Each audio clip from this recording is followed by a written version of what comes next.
મહાશિવરાત્રીને લઈ દ્વારકાના ખંભાળિયામાં ખામનાથ મહાદેવની શોભાયાત્રા નીકળી। પરંપરાગત રીતે ધોતી પીતાંબર પહેરી શાસ્ત્રોક્ત સૂત્રોચ્ચાર સાથે શોભાયાત્રા કાઢવામાં આવી। ખંભાળિયાના રંગમહેલ શાળા પાસેથી 150 કિલો ચાંદીની શંકર પાર્વતી અને ગણેશજીની પ્રતિમાને ચાંદીની પાલખીમાં ખૂબ શણગાર કરી અને ભૂદેવો મંત્રોચ્ચાર સાથે પ્રસ્થાન કરાવી હતી, જે ખંભાળિયાના જુદા જુદા સ્થળોએ શોભાયાત્રા સ્વરૂપે ફરી અંતે ખામનાથ મહાદેવ મંદિરે પૂર્ણ થઈ। આ રીતે છેલ્લા 100 વર્ષથી યાત્રાનું આયોજન કરવામાં આવે છે। ખંભાળિયામાં આવેલા પુરાણા શિવ મંદિરોમાં મહાદેવના દર્શન કરવાનો અને પૂજા કરવાનો લાભ મળ્યો।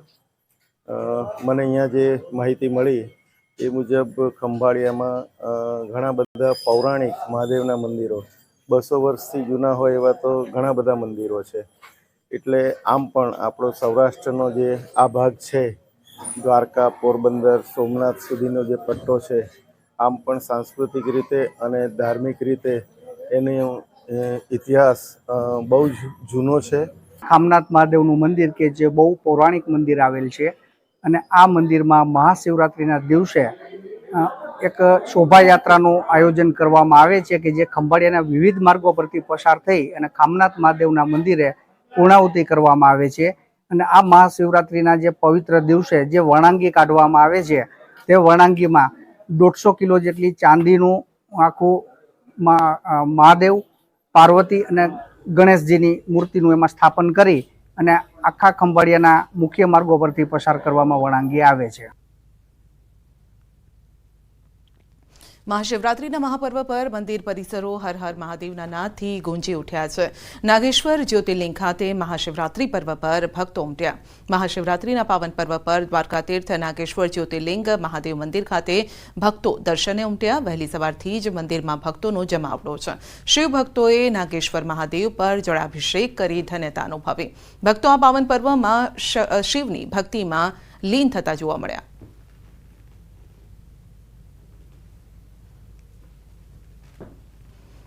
મોરબીના રફાળેશ્વર ગામે આવેલ પૌરાણિક રફાળેશ્વર મહાદેવના મંદિરનું અનેરું મહત્વ રહેલું છે। મહાશિવરાત્રીને લઈને મેળાનું આયોજન થાય છે। મહાશિવરાત્રીના મેળામાં સારી રીતે આનંદ ઉઠાવી શકે લોકો તે માટે સુચારુ વ્યવસ્થા પણ કરવામાં આવે છે। જાંબુડિયા ગ્રામ પંચાયત દ્વારા આ વ્યવસ્થા થાય છે। મહાશિવરાત્રીના દિવસે મહાકુંભના સંગમના પાણીમાં સ્નાન કરવાનું પણ મહત્વ છે। ત્યારે આ લાભ અહીં રફાળેશ્વર આવતા તમામ ભક્તોને મળી રહે તે માટે કુંડમાં પ્રયાગરાજના પવિત્ર જળને અર્પણ કરવામાં આવ્યું છે અને જેથી ભક્તોને રફાળેશ્વર મહાદેવની સાથે સાથે ત્રિવેણી સંગમમાં સ્નાન કર્યાનું પુણ્ય મળી રહ્યું છે। ગ્રંથોમાં પણ રફાળેશ્વર મહાદેવના મંદિરનો ઉલ્લેખ છે। પૌરાણિક મંદિર છે।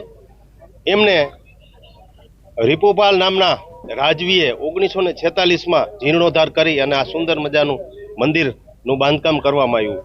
અતિ પૌરાણિક અને અહીંયા પિતૃ તર્પણની પણ ઘણો બધો મહિમા છે। સંગમમાં એ ત્રિવેણી સંગમનું જળ ગંગા, જમુના અને સરસ્વતી એમનું જળ પણ આ રફાળેશ્વર મહાદેવ મંદિરના કુંડમાં અર્પણ કરવામાં આવશે।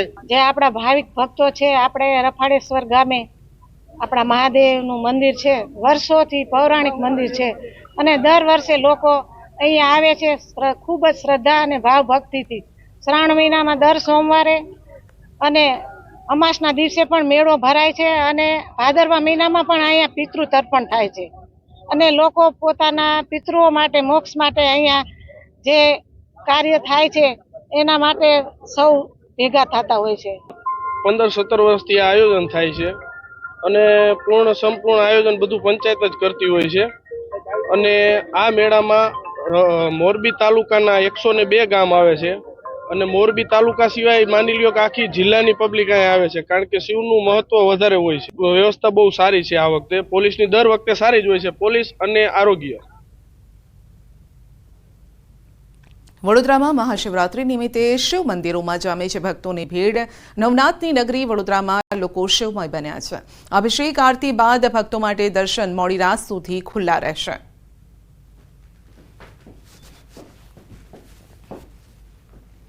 અને હવે વાત કરીશું નગર દેવીની નગરયાત્રાની।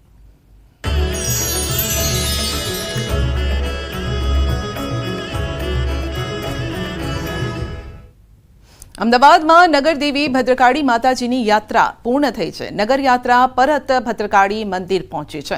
614 વર્ષ પછી પ્રથમ વખત નગરદેવી નગરચર્યાએ નીકળ્યા. મોટી સંખ્યામાં ભક્તો જોડાયા. 6.25 કિલોમીટર લાંબી આ નગરયાત્રા હતી, જેમાં ઠેર ઠેર સ્વાગત પણ કરવામાં આવ્યું. આ સાથે આજે અમદાવાદીઓ ભક્તિમાં લીન જોવા મળ્યા. તો આ અંગે જે વધુ અપડેટ મેળવીશું, સહયોગી પ્રણવ આપણી સાથે જોડાઈ ગયા છે. જી પ્રણવ, નગરયાત્રાએ નીકળ્યા હતા ભદ્રકાળી માતાજી અને હવે નગરયાત્રા જે અંતિમ પડાવ છે ત્યાં આવી ગઈ છે, એટલે કે મંદિરે પરત આવી ગઈ છે આ યાત્રા.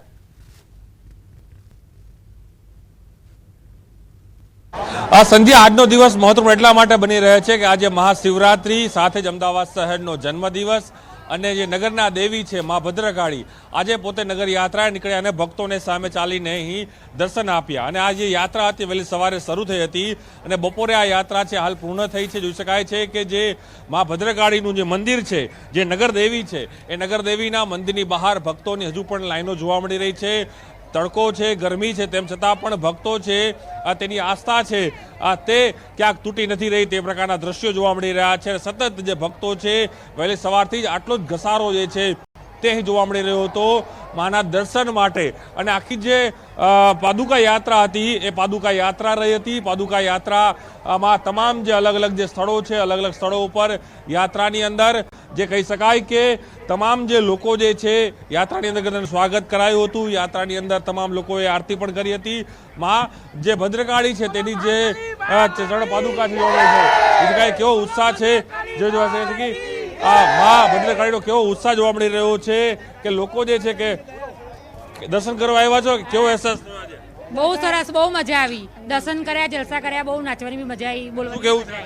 મસ્ત આજના દિવસે મસ્ત. ચહેરા ઉપર દેખાય છે હા, બહુ જ ખુશી છે, મજા. માં ભદ્રકાળી પહેલી વખત ખરેખર બહુ મજા આવી, બહુ મજા આવી. કહે છે લોકો આવી રીતે થવું જોઈએ.